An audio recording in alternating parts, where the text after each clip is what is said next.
Bolster. Lalaki.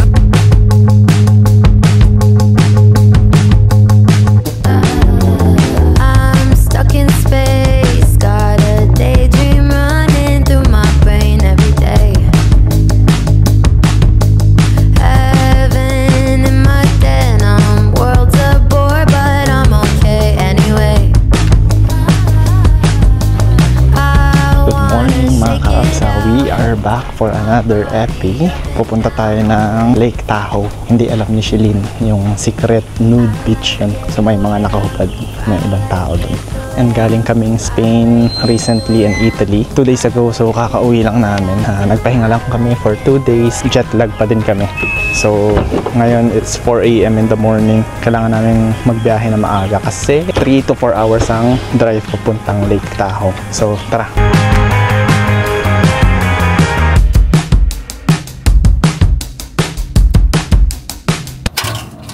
So breakfast muna tayo sa McDo kasi mga 2 hours and 56 minutes pa ang aming biyahe and magpapalit kami. Siya naman yung magdadrive.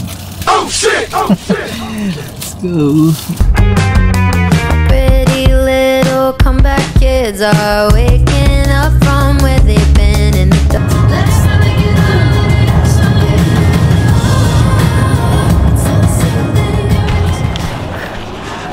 Ready yarn. Daming dala. Mga pagkain pati upuan. Tapos may hike pa ata tayo pababa ng doon sa lake doon. Hindi pa alam ni Shelin na alam niya parang ano lang, simpleng beach lang pero nude beach yun. Wala pang swimming ang isang to. Pero hindi, baka hindi mo din ma-enjoy kasi sobrang lamig ng tubig dyan eh.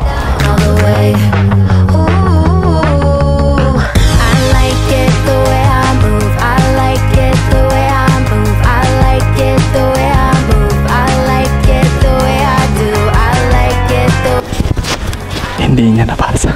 Hindi niya nabasa.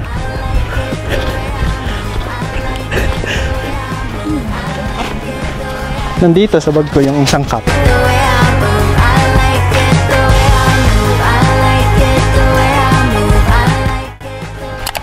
Ang sarap, ang lamig niyan. Bakit mo kasi hindi ako magalang t-shirt? Hubad yung pinangkatapal din yung pinangkatapal. Walang suot, Bibo? Walang suot. Urban eh. Ano? Nakabra. Ayun na. Ayun o, may suot ba siya? Wala diba? Wala siyang suot. Nakahubad ba siya? Oo, ang tingin mo doon. Kita-kita kang biyak ng pat mo. Kaya nga, nakapost pa siya. Hindi kasi siguro sila mag-a-apo lang dyan sa side na yan.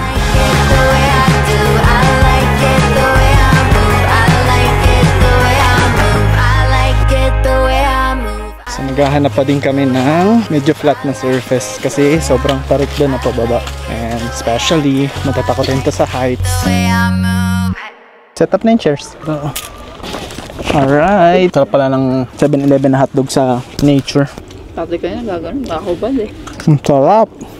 Sarap. Di ba siya nahihiya? May mga babae pa dyan. No?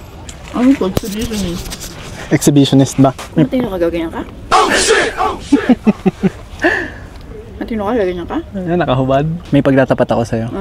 Hindi mo nabasa yung sign? Nude beach to. Talaga ba? Seryoso? Oo. Kaya? Ano sabi mo? Hindi niya alam. Nude beach to, Bibo. Paano mo nasabi? Kala ko nabasa mo na sa Google Maps yung dun sa kotse pa lang. Secret nude beach to, ha? Wala na nakakabay. Optional. Kasi hindi mo din nakita yung sign dun na clothing is optional. Dahil? Bakit? Ano gusto nilang gawin? Nude beach, wala. Freedom. Parang kung gusto mo, wala kang saplot dyan. Hindi niya alam. So gusto mo dito, gusto mo makakita ng ibang tao? Hindi ah. Sikat to. So, success tayo.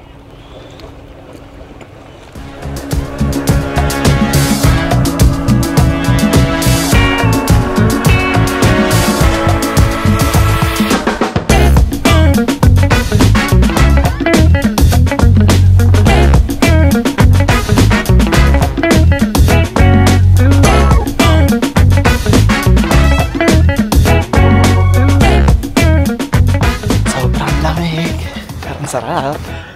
Nalamig na una. Aba, teka. Nag-e-enjoy pa ako eh.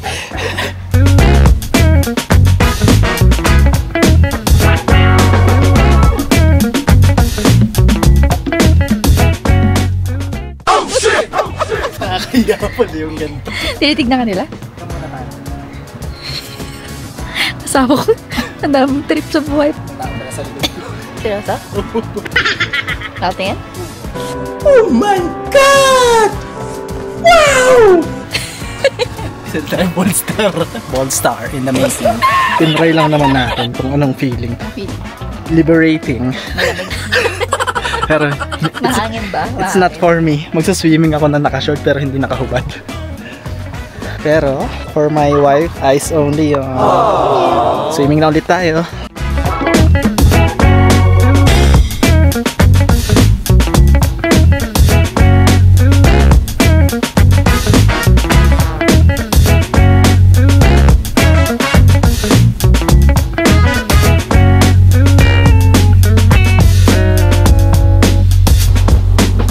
Bye-bye! Naging ano na ako. Covered na covered. Nangitim na kami ng mga 50%. Ang init. Oh, ito na yung bag mo. So, balik na kami sa kotse and tapos na ako mag-swimming. Hindi naman siya nakapag-swim. Pero wala naman dalang swimsuit. Tsaka takot siya sa tubig. Let's go. Balikan tayo sa kotse. May konting hike lang.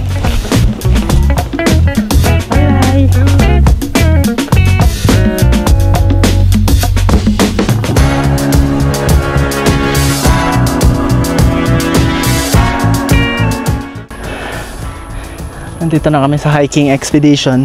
Kapagod. Mga 5-minute hike pa. Punta sa kotse.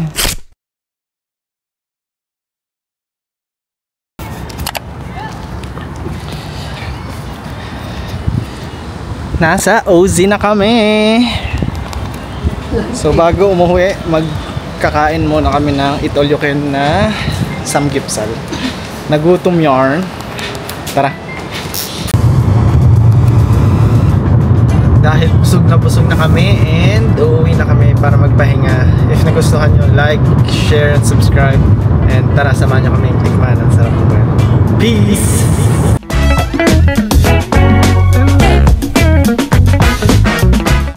Ba't may tungkod ka ng hawak? Ito na si Eva. Ikaw na si Eva.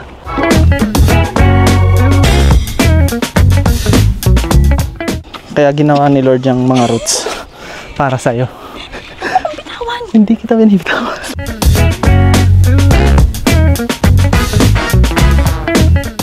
Ang tao na dun.